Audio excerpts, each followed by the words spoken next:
Hello and good evening to you. Welcome to News 360. It's live news up here at the subway in Kanda. My name is Alfred Okansi. And I'm Natalie Fort. A look at the top stories this evening. 360 Headlines is brought to you by Deluxe Paid, GT Bank, and Piccadilly Biscuits. Government announces 50% reduction in benchmark valuation of imports effective Thursday, April 4. University of Education Winneba to reinstate 3 lecturers recently dismissed by Governing Council and reopen on April 8.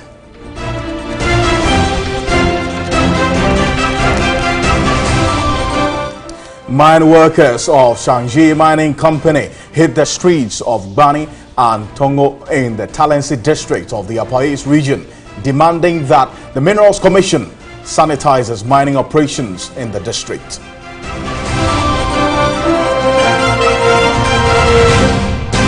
Ahead in business this evening, Vice President Dr. Mahamudu Bawumia denies the injection of $800 million into the economy to shore up the depreciating cedi.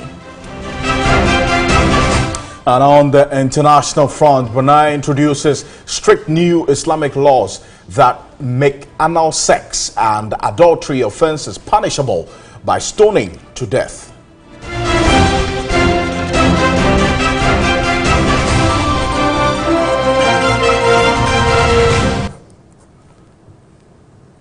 Stay with us here on News 360 for the details of these stories and much more news. Remember, you can watch our bulletin all across the world on 3news.com, on TV3 Ghana, on Facebook, and on DSTV channel 279. Let's get started with our very first story this evening, as government has announced a reduction in the benchmark valuation of imports effective Thursday, April 4. The benchmark valuation for general goods has been slashed by 50%, while that of vehicles has also seen a 30% reduction. This was announced by Vice President Dr. Mahamudu Bawumia at the maiden town hall meeting on the economy organized by the Economic Management Team. The move, according to Dr. Bawumia, is to ensure an increase in the volume of imports through the country's ports instead of through neighboring countries. It is also to make Ghana's ports competitive. Container volumes in Lome Port between 2013 and 2018 have gone up by 300%. Annually, Ghana, between 2013 and 2016, container volumes have increased by 4.1%. So there's so much of these container volumes, and when you go to the Lome Port, you see a long lineup of trucks coming into Ghana. So because of this, Cabinet, after considering all of this, has decided to implement some new reforms at the port. Cabinet is making these reforms with the objective of increasing trade facilitation and efficiency and revenue. Port revenue depends on volume. So we are looking at increasing revenue. But to do so, we cannot be uncompetitive between Ghana and our next door neighbors. That is just shooting ourselves in the foot. So, to reduce the incidence of smuggling and enhance revenue, the benchmark delivery values of imports will be reduced by 50%. However, for vehicles, the reduction will be 30%. This is because vehicles already attract an amount of depreciation, which if you factor it in, it will take you closer to the 50%. This will be effective from tomorrow. The Vice President said the physical inspection of containers has also been identified as one of the major disincentives in the port operations in the country. Let's stay a bit further on this. And indeed, the Ghana Union Trade Association, the Association of Spare Parts Dealers, were excited about this announcement. And the president of the Association of Customs House Agents, Ghana, Yao Che, joins me on the telephone. I thank you, Mr. Che, for your time this evening. So let's make sense out of this for those who are watching us. For example, if I am bringing a vehicle, or if you have imported a vehicle into the country, how does this reduction in the benchmark valuation figure impact on that particular process? Thank you for having me on your program. The topic is existing now is that all vehicles are valued at the same price depending on the type, the brand, the capacity, and all that. For example, if a Mercedes-Benz 250 of 2.0 liters, everything is not at the same value. But the reduction of the benchmark value by 30%, it means that all those type of vehicles or all vehicles will be reduced eventually by 30% in terms of duties to be paid. Okay. That's what it simply means, yeah. I see. So this directly impacts on the import duties that you pay on a vehicle or say any goods that you bring. So yeah, it directly reflects on the import duties to be paid, yeah. I see. But will the reduction directly reduce, say, the cost of doing business at the ports overall? Of course, if you are paying less in terms of duties, it is directly reflecting on the cost of doing business at the port.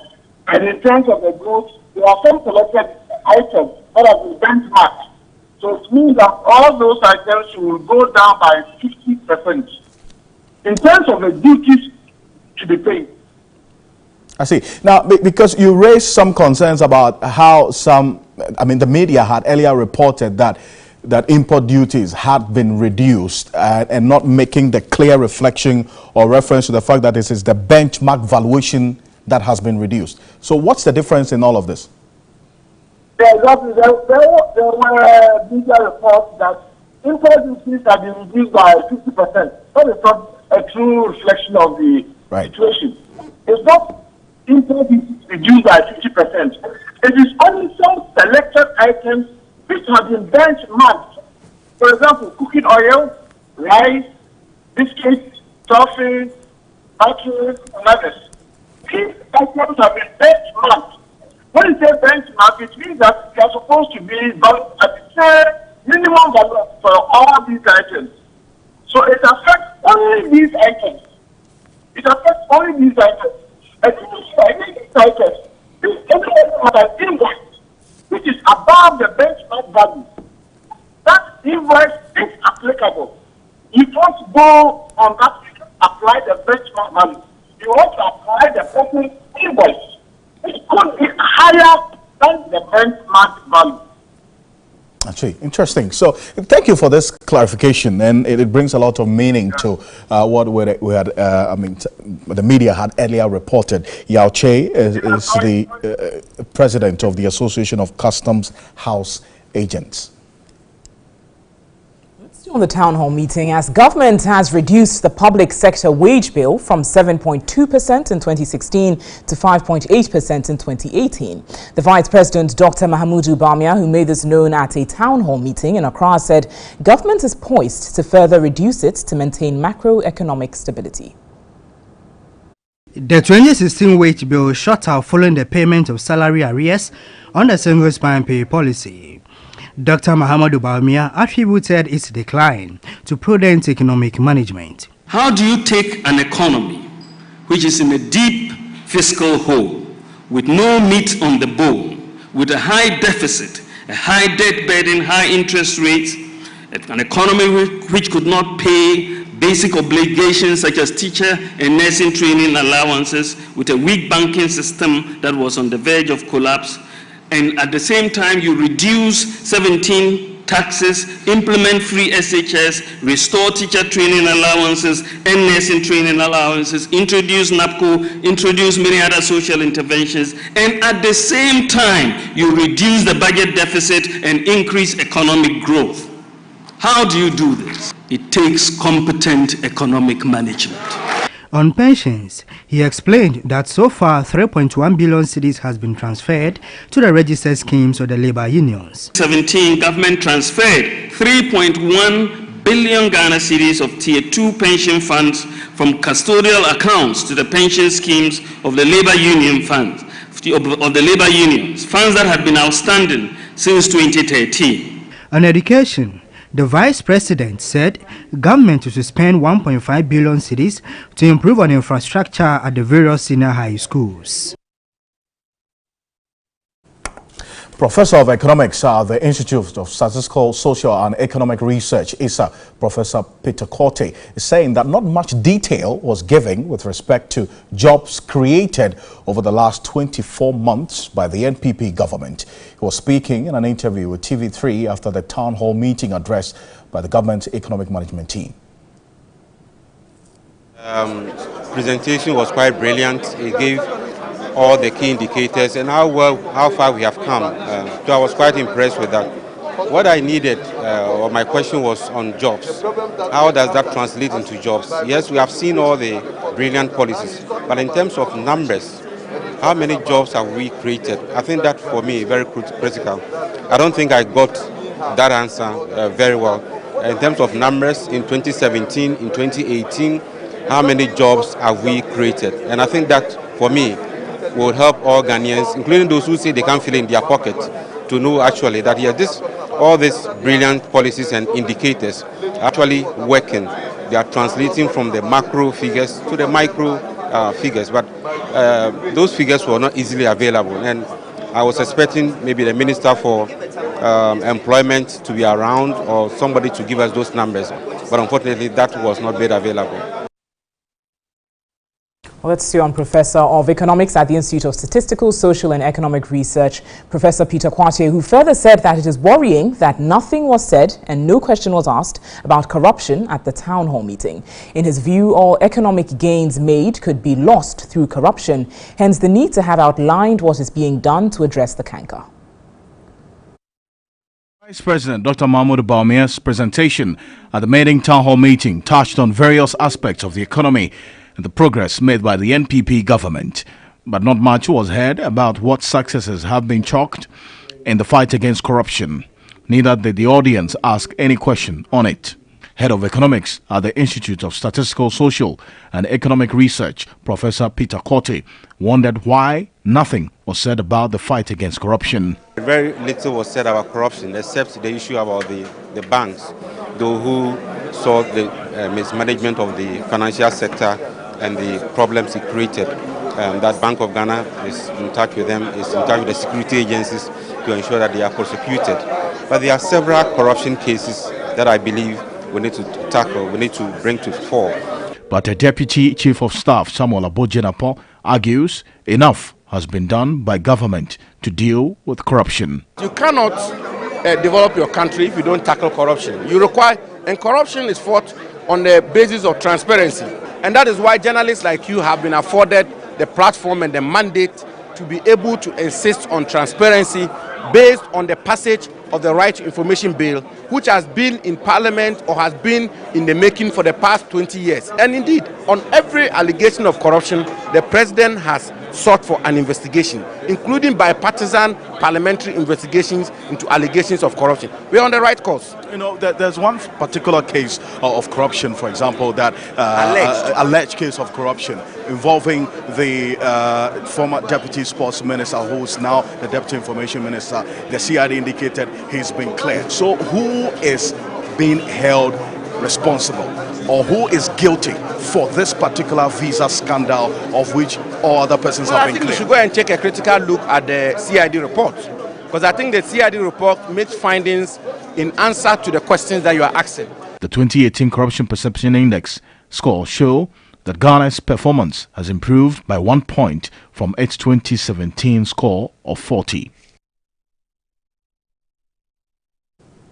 We'll be knocking on the doors of the CID to find out what exactly the detail of that report is, as indicated by the Deputy Chief of Staff. We will stay on this in our subsequent bulletins and get some answers on this. Ranking member of the Finance Committee of Parliament has described as mediocre the state of the economy as described by Vice President Dr. Bawumia. Kassel Tufor has been reacting to the town hall meeting addressed by the Vice President.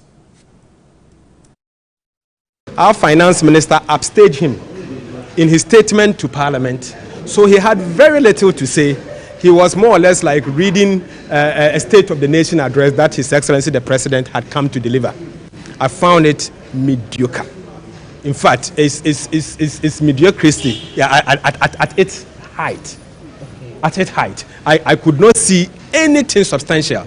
He was trying to play with numbers, and again, we know him and his credentials of lying with numbers, quoting GDP growth, debt to GDP, using old series and the NDC, and when it comes to his time, he's using new series. You could see lies. You were here when we heard our brothers and sisters from Abossey-Okai jubilating, when they said that they have reduced import duties. He said from tomorrow, isn't it? Or from today? From Thursday. Okay, from Thursday. I will challenge any individual to go to the port to clear your goods and see import duties coming down by 50%. You don't believe it? We've seen it before, haven't we? And he himself, after he said this, he said, oh, that it seems that the policy is very popular. It's populist.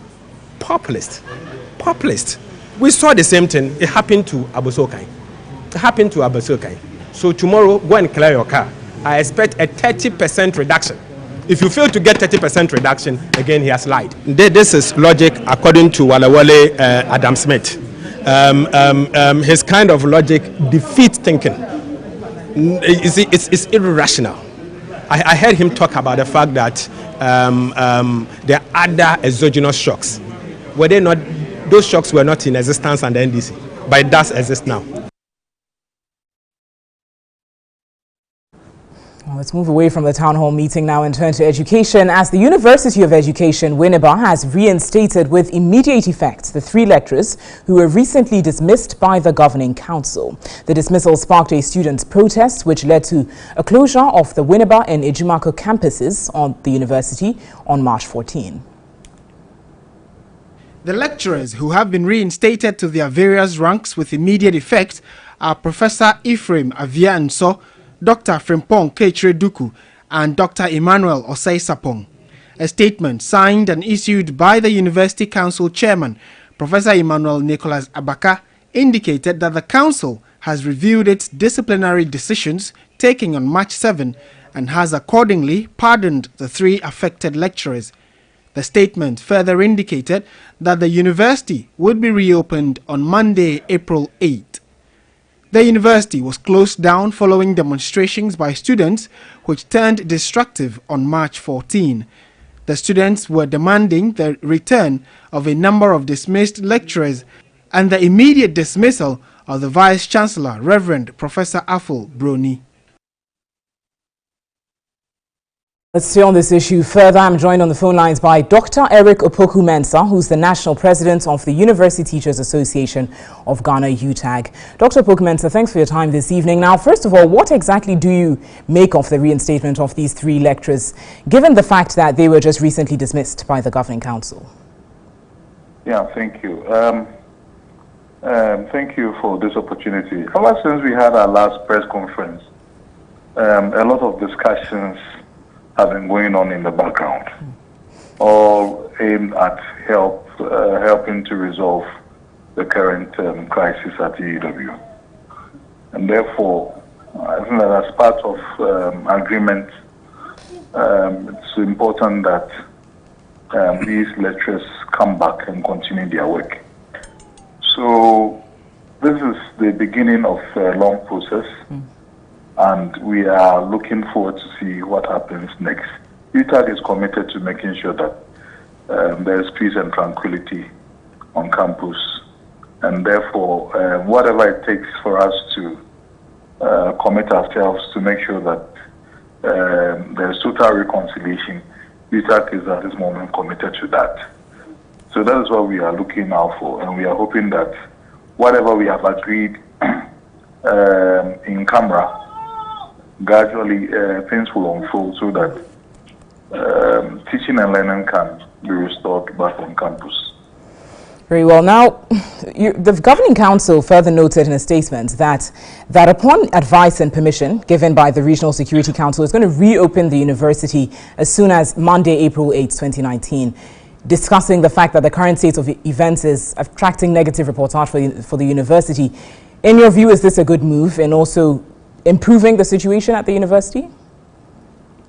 I didn't get you well.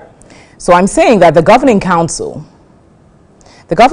noted that in discussions with the Regional Security Council, it's going to reopen the university as soon as Monday, April 8. Right? And you've spoken about the fact that in your meetings, you're hoping for the fact that peace and calm will be restored to the university. And I'm asking if reopening the university as soon as Monday, April 8th, in your view, is also a good move. Yes, I think that it's important that as major stakeholders, we commit to make sure that teaching and learning is restored. And we are not happy as a union that our students, whom we are proud of teaching, will be at home all this while. And therefore, there's a larger problem. And as I indicated, whatever it takes to make sure that we reopen the school, and as part of that, get reconciliation on UW campus. UTAG is committed to it. And we all know through the numerous press conferences and the discussions that have ensued in the past few days that it's important that the lecturers, the issue that's brought about the demonstration is resolved. And therefore, once these lectures are being reinstated, then really we are in the process of helping to restore peace and tranquility. And we are more concerned as a union about total reconciliation and total peace on UW campus. And we feel that the statement today is the beginning of that process. So we are committed to it. And we are happy that certainly this process is beginning quickly so that school can come back in session. Well, thank you very much, Dr. Eric Opoku-Mensah, President of the University Teachers Association of Ghana, UTAG. An MTN video report tonight, our citizen journalist Abdul Wahab Omar reports on an abandoned school block at Nakpayili in the northern region.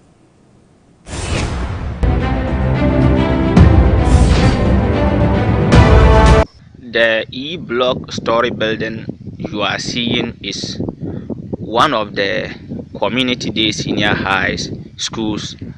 The building is almost complete. We don't know what is happening. Weeds have grown all over the place. And the people of Nakpayili in the Nanumba South district is crying for help, for the authorities to come to their aid, because it is almost ready.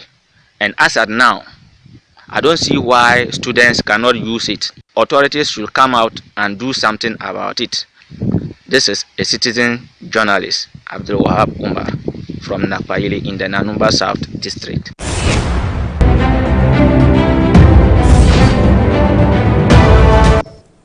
Well, you can also send your video report via WhatsApp number 055-1433-044.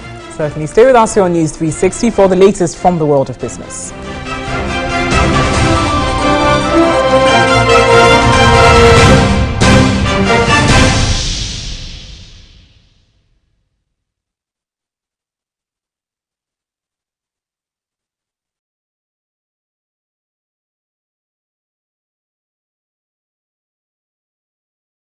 It's been a year since Pope John Senior High School celebrated our 60th anniversary, and Deluxe acrylic paint came to our aid. They made our buildings glow. It's amazing how after one solid year, the buildings are still shining. Indeed, Deluxe acrylic paint is the best. Remember, it's acrylic and therefore lasts longer on your walls.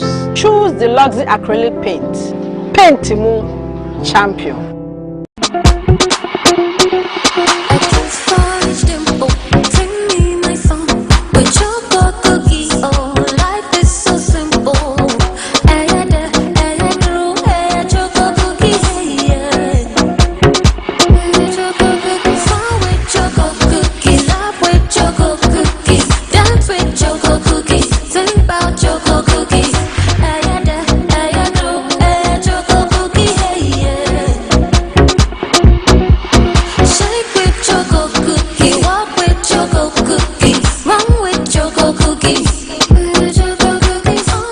Made with the finest Ghanaian cocoa, Piccadilly Choco Cookies. This advertisement has been vetted and approved by the FDA. I wake up in the morning, it's a new day, and I got bills that I have to pay. But I don't need to worry, there's an easy way. Easy as You coulda be a palm wine topper, a teacher, a rapper, a schoolboy or a school girl or a trader, a bank MD, a chairman or a baker. 737. So whatever you do, wherever you are, there is an easy way for everyone. And it all begins with Simple banking for every Ghanaian. Simply dial *737# from any mobile phone to start. Guarantee Trust Bank. Wouldn't you rather bank with us?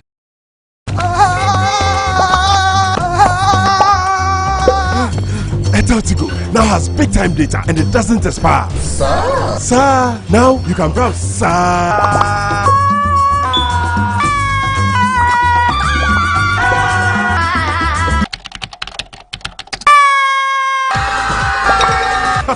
Our data doesn't expire. What about yours? What's yours should be yours forever. Dial *111# to enjoy big time data. Only on Airtel Tigo. Girls don't play football. Dolls are for girls. You can't do engineering, do arts. You can't work. You should be a housewife. Yes, she can. She can. She can. Softcare gives you the best protection so you can do it all. Softcare's advanced comfort fit design naturally molds itself to your form, while its lead guard prevents your time of the month from getting in your way. Soft, not weak. Softcare, yes, she can. Jumia's Mobile Week starts soon. From the 8th to the 14th of April, the biggest phones and accessory sales to hit Ghana. Grab the smartphone of your dreams at up to 80% off Huawei, Samsung, Xiaomi, Infinix, and more at amazing prices. Download the Jumia app or visit jumia.com.ga. Pay cash on delivery and return a product for free within 7 days. Jumia, the online shop you can trust.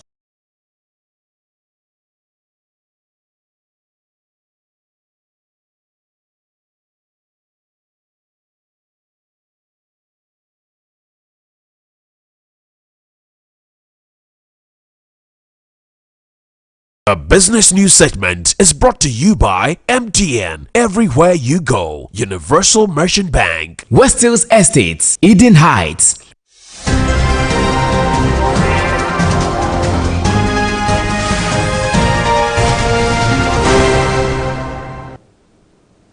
Hello, good evening and welcome to the business news segment here on News 360. My name is Park Wisiasari. Thanks very much for making a date with us. We begin with happenings at today's town hall meeting addressed by Vice President Dr. Mahamudu Bawumia, and he has denied claims that the central bank intervened by pumping in an amount of $800 million to salvage the fallen cedi. Now addressing a cross-section of Ghanaians at the town hall meeting in Accra today, Dr. Bawumia said the bright economic fundamentals witnessed under the current administration helped in bringing the city back to normalcy.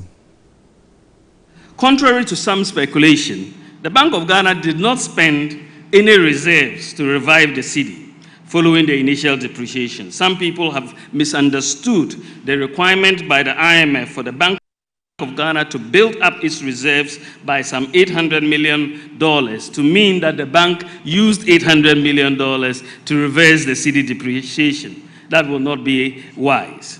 The reason for the sudden reversal in the sharp depreciation that we observed was that the market corrected itself. Investor sentiments, expectations, and uncertainties acknowledged that the fundamentals are much stronger than suspected. I'm sure we'll get you more reactions to this very latest acknowledgement by Dr. Mahamudu Bawumia. To other news, Parliament has ratified the petroleum agreements by government, the GNPC and ExxonMobil exploration and production of deep water Cape 3 Point.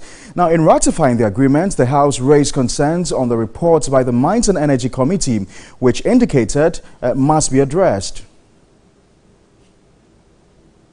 In November 2018 approved the state-owned company GOIL as minority local partner for ExxonMobil's deep water offshore oil field. ExxonMobil thereafter signed a deal with Ghana in January 2018 for exploration at the oil field after direct negotiations with depth ranging from 2,000 to 4,000 meters.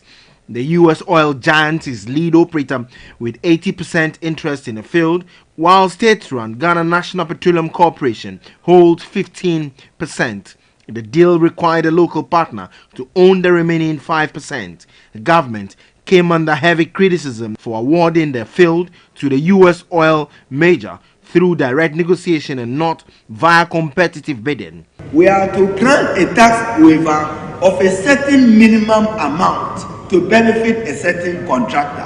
So if it's ExxonMobil and you want to forgive them X amount of tax waiver, let it be Parliament doing it. But to just come with a wholesale clause, exemptions and waivers, we have granted them waivers and exemptions. The committee has a bit shortchanged this house in the sense that they are talking about possibilities.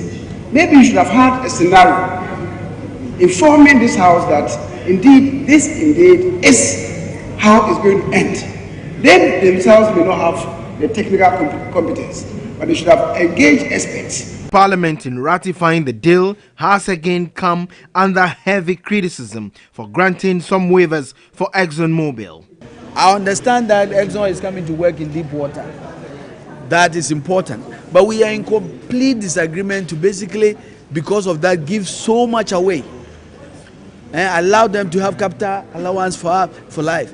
Now, we are going to set a precedent where any other company that comes to Ghana to explore for oil will say, give me the same exemptions that you gave ExxonMobil. The Exxon block is ultra deep water block.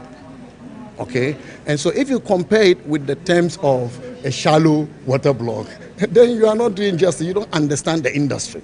The risk is not the same. Some are shallow, some are deep. The work program, most of the contracts that have higher royalty, for instance, Erin, Heritage, UB Resources, they have 12.5% royalty. But look at what they have done. They were supposed to process data that already existed. Now, Exxon is given 10% royalty. They are to acquire new data. So a company to acquire new data, given 10% and process, and a company which is going to process an existing data, given 12%, you will say that the Exxon term is not good. Away from happenings in the oil industry, government has admitted the daunting task in meeting revenue targets over the past 2 years. Finance Minister Kenneth Oriatta explained that despite the missed targets, a lot has improved in revenue generation. Data from the recent MPC meeting showed that despite a year-on-year growth in revenue as at January 2019, the outturn was slightly below targets for the month. This shows a continuation of persistent revenue shortfalls. This, according to Finance Minister Kenneth Oriatta, though not the best, has improved significantly. To also appreciate sort of the sacrifices that we all have to make in that interim period. And when you see the amount of work that has been described by the EMT, it is clear as to the vision that the President wants and the type of work that is going on. And there will be honest mistakes, on the way. But clearly, the focus on our human capital so that there will be social justice in the distribution of what we have. And the key thing to make us ready for the future, I think, are those things that we need to contemplate. The GRA missed the 2018 tax revenue collection target of 39.802 billion cedis by 2,171.73 million cedis, representing a negative variance of 5.5%. In other news, an estimated 3 billion cedis has been set aside to clean up the microfinance, savings and loans and rural community banks. This was revealed by Finance Minister Kenneth Oriatta at a town hall meeting organized by the Economic Management team today. Government had to incur a fiscal cost of at least 9.8 billion cedis to close the assets and liabilities gap in last year's banking sector cleanup. An estimated 3 billion cedis is to be used to clean up the microfinance and specialized deposit-taking institution sector. Economy, for we at the Ministry of Finance, is how do we keep this economy stable so that the individual entrepreneur then can get access to finances at rates that we can support. How do we bring these lending rates down, even as the Bank of Ghana continues to make really strong efforts, to help us clean the banking system so that the chassis is strong and it can redistribute?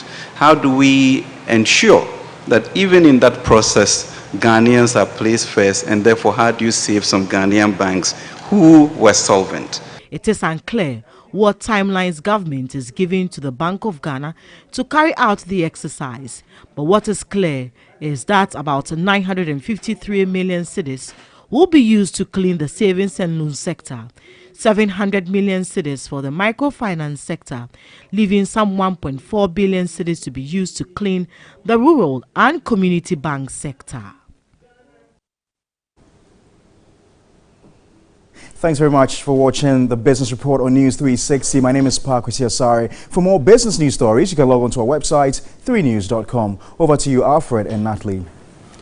Thank you, Pakwesi. With business, let's go on to some stories related to the mine workers of Shangji Mining Company. They've hit the streets of Bani and Tongo in the Talensi district of the Upper East region, urging the Minerals Commission to take steps to sanitize the mining operations in the district. Now, the protest is as a result of the tussle between the small-scale miners and the Shangji Mining Company over mining operations in the area. Here's a report by Tanko Mohammed Rabiu. The protest is a reaction by the Mine Workers Union at Shangji Mining Company to petitions by the small-scale miners in the area to the Minerals Commission and government to revoke its license.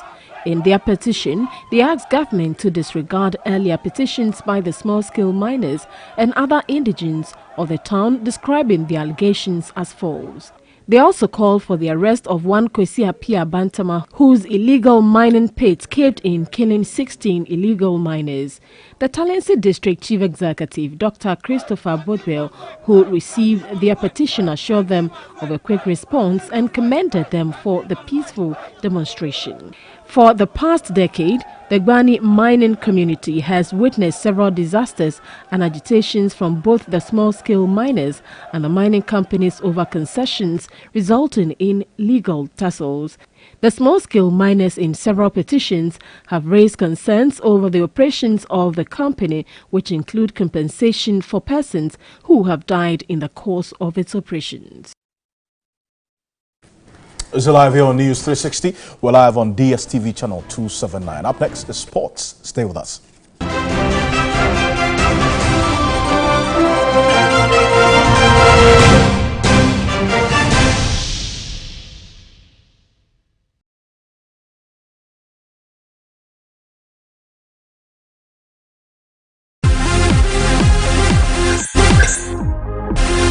In real life, there's no buffering.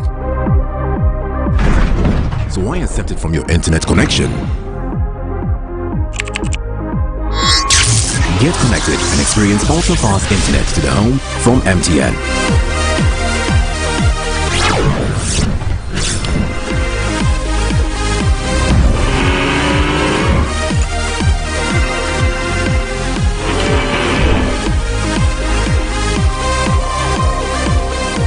MTN Home, powered by MTN Fiber Broadband from the Internet Masters. We're there for you, everywhere you go. Imagine living in a world of comfort and luxury, in a well-planned and gated community with access to an ultra-modern sports complex which has Olympic-sized swimming pools, football, basketball, athletics, and gym facilities. I'm talking about Eden Heights, the new destination for luxury in Ghana. Eden Heights is developed with the highest grade of finishing in our penthouses in our 1 to 4 bedroom apartments and is located close to the beach resorts along the Atlantic Ocean, about 30 minutes drive from the airport and 5 minutes walk from the West Hills Mall. Eden Heights is the ideal location for luxury. Visit us at edenheights.com.gh or email to sales@edenheights.com.gh or call us on 050-153-1444 or 050-153-1445 for more information. Eden Heights, welcome home. Abrabo, you were late yesterday, and today too you are late. What is wrong with you? Kat, my wife is standing outside there. She needs money. Every muda so titimremu. Enti wonya daji enye wajuma. Sama dafo no mebusiafo nye sika ye bibia. Ni UNB speed up na di bua me no. Dwuma de bi te say contact sync was. It is our UNB account. Na wa me contact so dia. Me timi ma no sika wo baby bia. Me mre ho kra. Na ma say wo beti oboso aho na de. Na me de mia.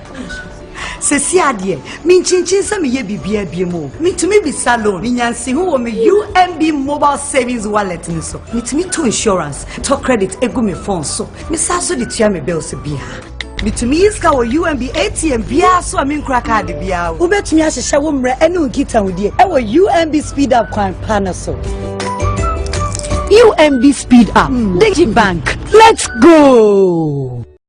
Jumia's Mobile Week starts soon from the 8th to the 14th of April.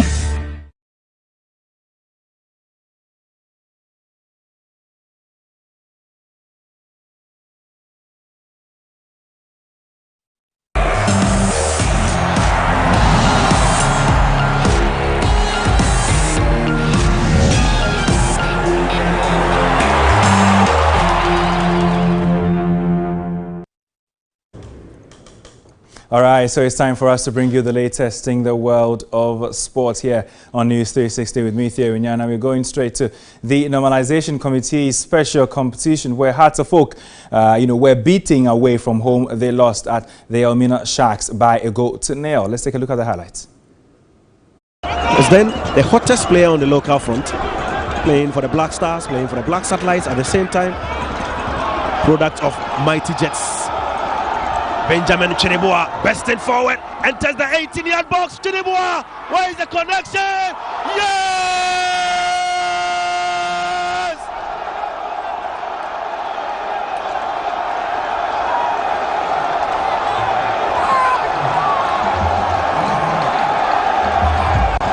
Elmina Sharks have finally broken the deadlock.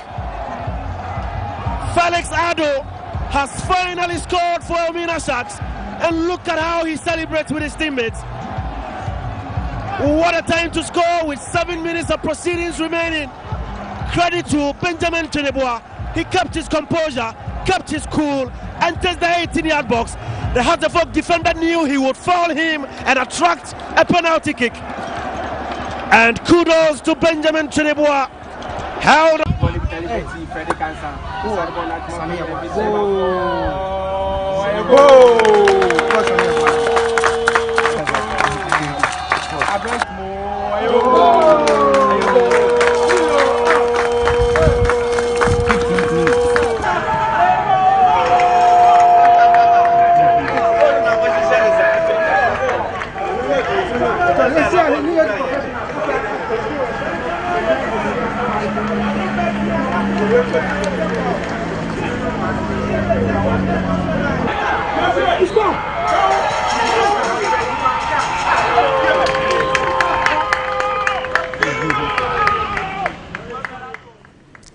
All those goals by Liberty Professionals. They won that game against Dwarfs by 4-0. Let's take a look at the reactions after the game. And Yao Champong is the head coach of the Sharks, and he was definitely elated. It's just both. I think also the heat. We're very, very hot today. The grass is very long and very dry, so I think it slows the tempo. And I think we might have to, maybe the GFA and all that have to look at the starting times, because the heat is a lot. And I think also we have to think about the welfare of the players. There's lots of dehydration, very, very quick. Everybody's losing water very, very fast. So that's my concern. But I think that's also a factor that not just us, both teams were very lethargic, and of course you're playing 2 games in 3 days or 4 days, so it's a lot. But no excuses. They caught us on a sucker punch. We played pretty well. We had the chances to score. We didn't score. They had the luck. I think this particular match is very, very important to us, because we are playing a tournament, and you have to score all your home games. You have to make sure you have results. Then when you go to away, you see what you can do. So now we are all happy. It's not an easy game. It's a balanced game, but we are happy we have the results. All that I asked them to do, they were able to do it for us. So I believe my team played very, very good, and they were disciplined because I was controlling them on the field, and they were doing exactly what I asked them to do.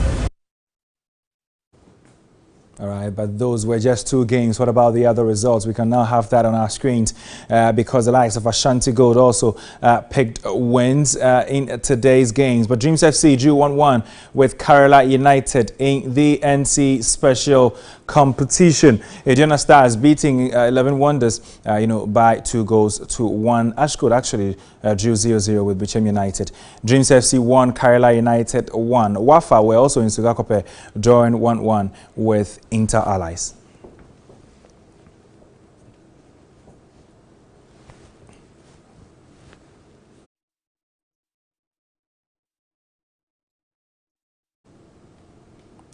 All right, so that is it then, and well, we are looking at some of the other stories, and let's go straight to the English Premier League, because the games really are coming in thick and fast over there, and well, the games that are coming in, of course, are all outstanding games. So before I talk to you about that, let's just, take a look at this one. Former Manchester City midfielder Yaya Toure has called for FIFA and UEFA to take a stronger stance against racism. The Ivorian does not believe fines and stadium closures are working and has called on football's governing body to take serious action. Oh, I think it's not the UEFA, maybe the FIFA. The FIFA, I don't know who is, but the thing is, I think it's not the instance, or it's not the people, it's not the association. You cannot blame them, because they're trying to help, they try to do their best to move on. But I think if you have to decide, if you have to say, I think it's the FIFA and the UEFA have to do something stronger, They have to give a strong message, I think, maybe to the clubs or maybe to the fans. And because we've been seeing recently this kind of club like CSKA Moscow or team in Russia, fans have been banned for I don't know how many games or maybe how many months, or I don't know, but it's still not working. And this surprised me. And if we continue like that, maybe if we have to ban all the stadium, the fans from the stadium, I think the club's not gonna get the profit, and it's something crazy. But I don't know how we're gonna do it, how the big instance are gonna do it, but something has to be done proper and stronger, in my point of view.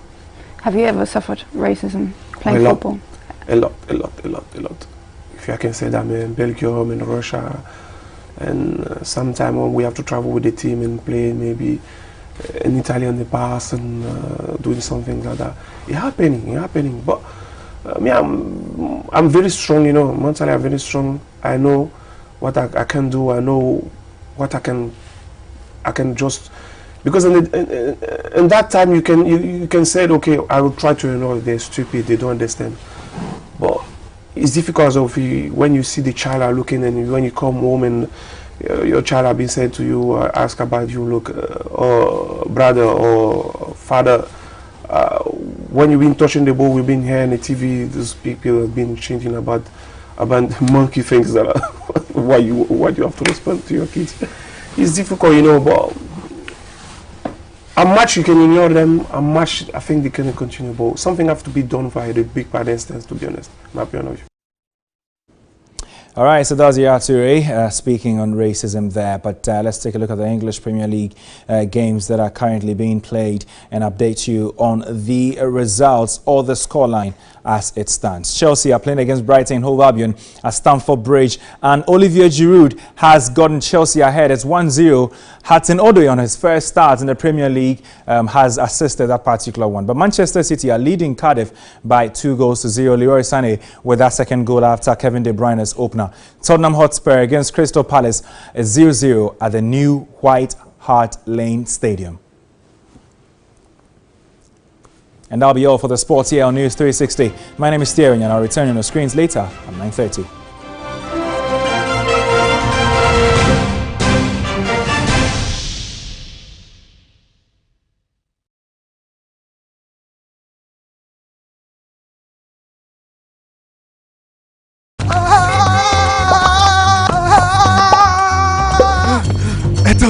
Now has big time data and it doesn't expire. Sir, now you can browse. Sir.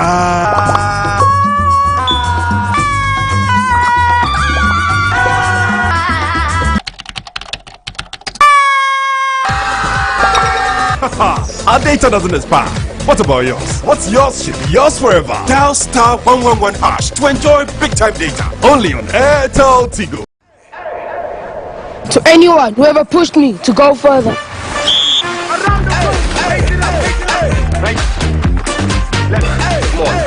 One more. To anyone who ever gave me a hand up.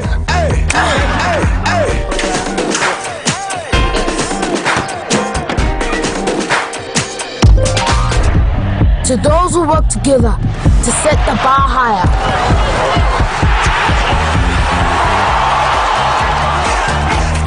To those who give me the energy to go further.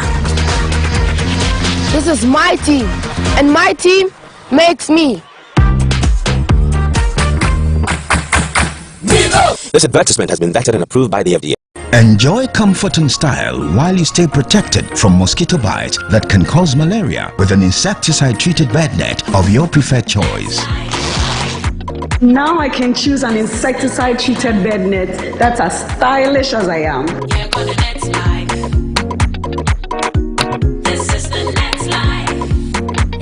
I get to choose a shade that works for me. My insecticide-treated bed net. It's all the protection I need from mosquito bites that can cause malaria. The Net Life campaign is about giving you a variety of insecticide-treated bed nets that suit your lifestyle. Buy a new insecticide-treated bed net with a quality seal of approval, available now in a retail outlet near you. The Net Life. My net, my life, my choice. This advertisement has been vetted and approved by the FDA.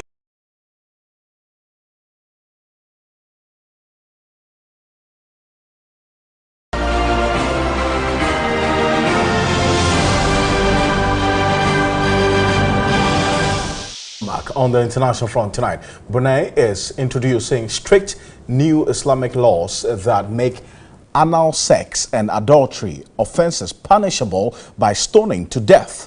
The new measures that come into force on Wednesday also cover a range of other crimes, including punishment for the theft by amputation.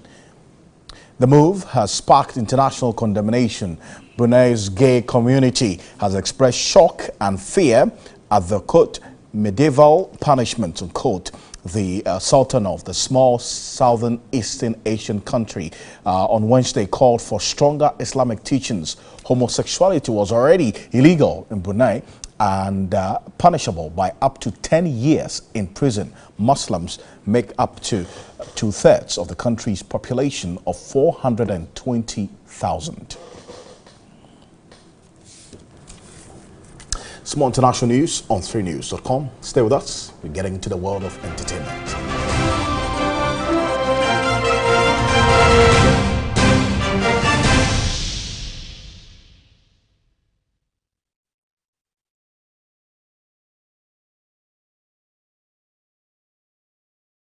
Introducing Cerelac Biscuity, the new baby cereal from Cerelac, with a great new biscuity taste that babies absolutely love. And of course, it's fortified with iron to support babies' healthy growth, just like all the other nutritious Cerelac flavors. Cerelac, big nutrition for small tummies.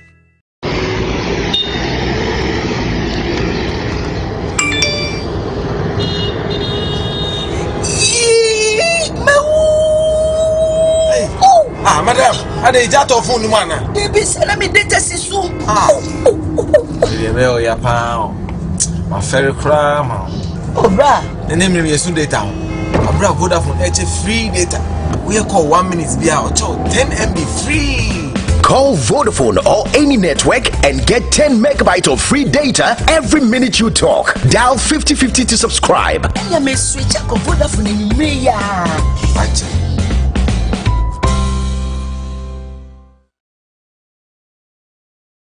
Jumia's Mobile Week starts soon from the 8th to the 14th of April.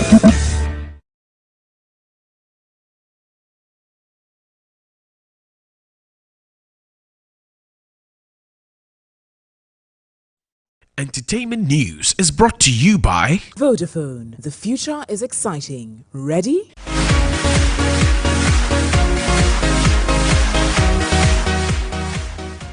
Right, so tonight we begin with the big question. Who wins the fiercely contested Gospel Song and Artist of the Year at this year's VGMAs? Well, as music's biggest night beacons, Yaba Ehoma takes a closer look at the chances of nominees, guessing which artist and song looks likely to win big. Nominations for Gospel Artist of the Year. The VGMA Gospel category remains a keenly contested and a highly controversial category. Winning the coveted plaque adds to an artist's credibility and ultimately confirms their supremacy over their contenders. That perhaps is the reason for the massive buzz around it. As far back as 1999, when the first Ghana Music Awards was held, the Gospel Album of the Year existed. In its maiden edition, legendary gospel duo Tego Sisters won the Best Gospel Album of the Year. And come on, Titi, and come on, say right. With her album Cindy's Messiah, released in August 2000, acclaimed vocalist Cindy Thompson won the Best Gospel Album in the year 2001. The gifted singer also swept the Gospel Song of the Year category, which had newly been introduced then.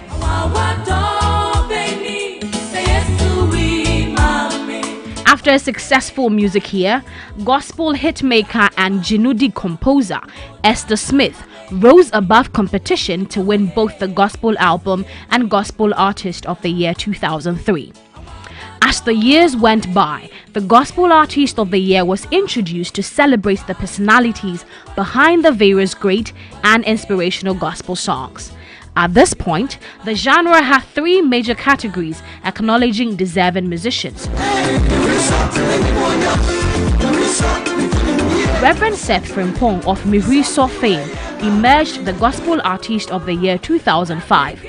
Other big winners of the gospel categories are Ohima Mercy, Christiana Love, Nicholas Omenie Champong, and Selena Boati.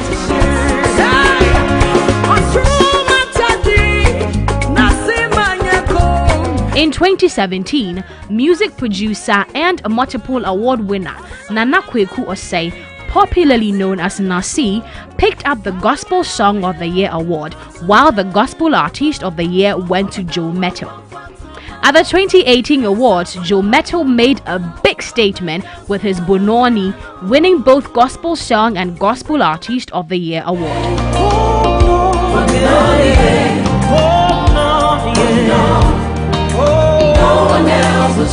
As VGMA turns 20, hopes are high as music lovers root for their favorite acts to win the Gospel Artist and Song of the Year. In the race for the Gospel Song of the Year are I Swerve You by Joyce Blessing, Hosanna by Koda, Bobole Bobo by I.K. Aining, Joe Mettle's My Everything, Wasueme by Obapa Christie, Agbaja by the Bethel Revival Choir, and Diana Hamilton's Monio are also in contention for the Gospel Song of the Year. Who rules supreme? Contestants who have the various nominations, I wish all of you the best. I think we work hard. 2018 was a very good year for gospel. I'm praying that Ghana will take a very good look at the gospel space. We have that capacity to sell Ghana more than any other genre. Joyce Blessing, Joe Mettle, Koda, Diana Hamilton, Obapa Christie, and Akese Brimpong are in contention for the Gospel Artist of the Year. Who wins big at the 20th VGMA? Some gospel music enthusiasts have also been predicting ahead of the awards scheduled for May 18. I would take Joe Mettle because last year he performed very much well. We hope this year he will take the mantle. And already I see me. I'm a Kuma day, Alchemy. Numa, a Damakuma, so I'm a minute to Yami Peppa. Me sure say I won't need your budget. I'll go for Joe Mettle. His worship is very powerful, and I mean it sends the Holy Spirit across. Obapa Christie, Ankanena Mesonema. Sanyum de beat wom, lie wom. Ghana Music Awards for the people. Well, it's a very competitive category, and the question still lingers on who wins Gospel Artist of the Year, Gospel Song of the Year, Artist of the Year. These are the major categories. Choir and have come up Diana Hamilton. Yeah. Those two. I mean, I love. But then there's Joe Jole Bethel. Bobo, and then there's Wasieme, which is What about equally big. Boboli Bobo is in the category as well. Let's not do this. Anyway, but we're grateful that you spent some time with us as always here on News 360. On behalf of the rest of the team, we are grateful. My name is Alfred Okansi. And I'm Natalie Forts. Do visit our website. It's 3news.com for a lot more news. Thanks for watching. Have a great evening. And I'm Miriam Osayatman. Have a good evening. You know I was about to say your name. I was about to say Miriam.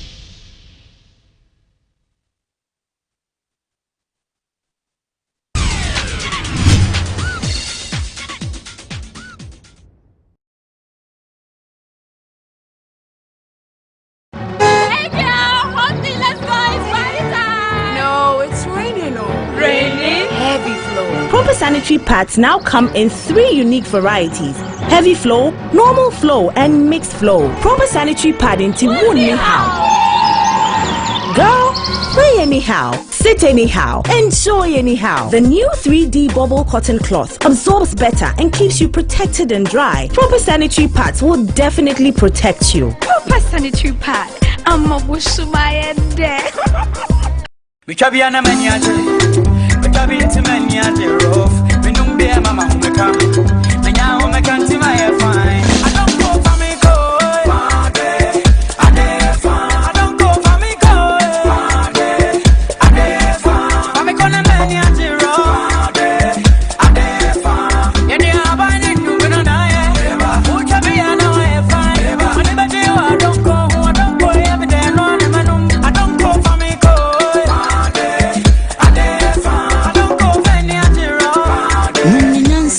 And too many power and fear do watch it. And says I pay for noon. I was drinking spots beer. And don't go bitters. Edemufua. Se wo pese wo ku malaria yade a malaria parasite mo awa no etu ni ndia kan se bia enu nti ne ehia dro bit se Luzatra ne sekan wo mu ne yemienu na etumi etu malaria mo awa na se totroto Luzatra etumi ni malaria mo awa ne disi ani blow by blow enu nti wo hia Luzatra ku active ingredient mienu na enu nti malaria parasite no entumi ndandan ne ho se ne oyeda no for Luzatra ne you malaria yade ni furu ho ansa na obefa malaria dro bia no ema no kire se esese okoye test na who say malaria mo no wo mujam FDA ahwehwe sa adwade nkratoi age atum se eye Luzatra kutia malaria yade blow by blow blow by blow blow by blow.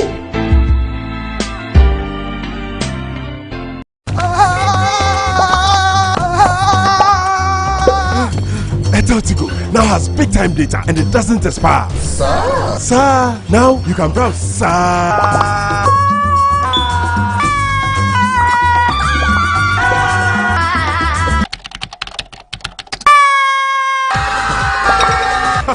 Our data doesn't expire.